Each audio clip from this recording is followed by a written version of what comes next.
Robin bus വീണ്ടും തമിഴ്നാട് ആർടിഒയുടെ കസ്റ്റഡിയിൽ. Tamil Nadu road tax അടയ്ക്കണമെന്ന് ആവശ്യപ്പെട്ടാണ് കസ്റ്റഡിയിലെടുത്തത്. പത്തനംതിട്ടയിൽ നിന്ന് കോയമ്പത്തൂരിലേക്ക് എത്തിയപ്പോഴാണ് കസ്റ്റഡിയിലെടുത്തത്. നേരത്തെയും സമാനമായ സംഭവവുമായി ബന്ധപ്പെട്ട വലിയ ചർച്ചകൾ നടന്നിരുന്നു.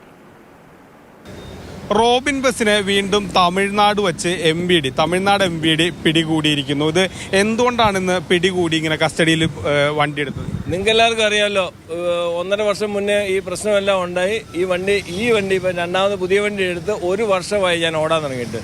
ഈ നേരം വരെ ഒരു എം പി ഡിയും ആ ബസ്സിന് നേരെ തിരിഞ്ഞിട്ടില്ല. ഇപ്പോൾ തമിഴ്നാട് എം പി ഡി തിരിഞ്ഞതും ലീഗലായിട്ടല്ല. അവർ പറഞ്ഞു തമിഴ്നാടിൻ്റെ ടാക്സ് അടയ്ക്കാൻ പറഞ്ഞു. ഞാൻ ടാക്സ് അടയ്ക്കാൻ വേണ്ടി ശരി അടയ്ക്കാണ്ടാണ് ഞാൻ അടയ്ക്കാൻ വേണ്ടി സൈറ്റിൽ കയറി നോക്കുമ്പം എൻ്റെ വണ്ടിയുടെ നമ്പർ അടിച്ചു കൊടുക്കുമ്പോൾ കൃത്യമായിട്ട് കാണിക്കുന്നുണ്ട് AITP പെർമിറ്റ് ആണെന്നും ഇതിന് ഇനി ടാക്സോ ഫീസോ വാങ്ങാൻ പാടില്ല എന്നും കൃത്യമായിട്ട് കാണിക്കുന്നുണ്ട്. എന്തൊക്കെയാണ് ഇതിൽ നിയമലംഘനം എന്ന് പറഞ്ഞ് ചൂണ്ടിക്കാണിക്കുന്നത്? അല്ല, അവർ നിയമലംഘനം പറയുന്നത് ഇതേ ഉള്ളൂ. തമിഴ്നാടിൻ്റെ ടാക്സ് അടച്ചിട്ടില്ല.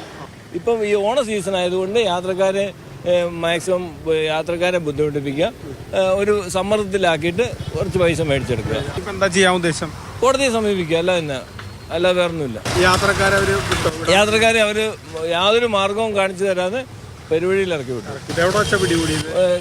ഗാന്ധിപുരത്ത്. ഈ വിഷയത്തിൽ ഇനിയും കോടതിയെ സമീപിക്കുമെന്നാണ് റോബിൻ ഗിരീഷ് പറയുന്നത്. മൽഗോസി മോഹനൊപ്പം ഗോകുൽ VS, മാതൃഭൂമി ന്യൂസ്, പാലക്കാട്.